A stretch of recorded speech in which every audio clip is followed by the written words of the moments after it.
Grâce aux heures silencieuses que nous avons mis en place en 2018, les personnes atteintes de troubles du spectre autistique peuvent faire leurs courses comme tout le monde.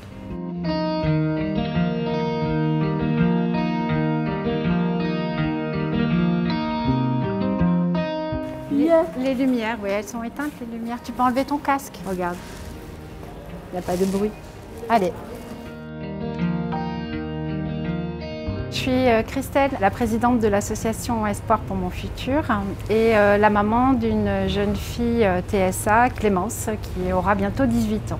TSA, ça veut dire trouble du spectre autistique. C'est lié au fonctionnement du cerveau, donc il y a des difficultés au niveau des habiletés sociales et de la communication.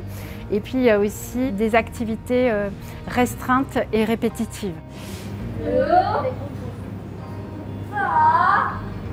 Quand elle était petite, c'était facile de faire les courses. Moi, je la mettais dans le chariot et puis on faisait les courses.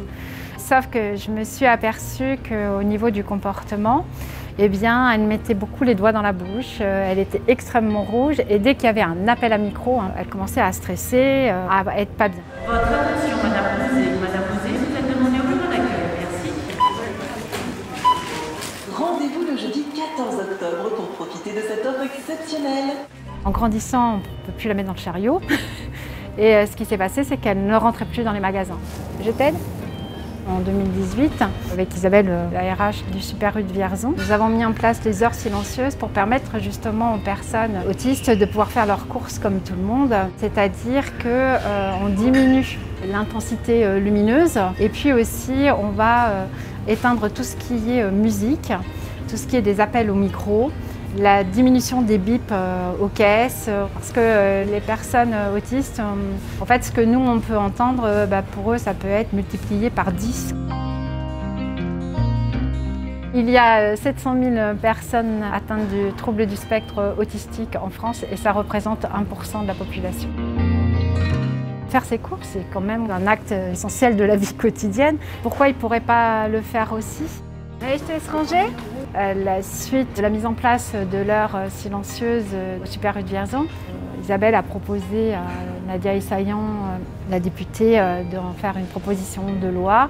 Et puis le débat s'est ouvert à plus et maintenant c'est une concertation de 18 mois sur l'accessibilité des personnes en situation de handicap dans les grandes surfaces. Donc c'est-à-dire ce n'est pas que l'alimentaire, mais ça va être aussi sur les grandes surfaces, bricolage et habillement. Voilà, je vous ai présenté une initiative concrète en faveur de l'inclusion. Si vous aussi vous avez des idées pour faire bouger les choses, lancez-vous.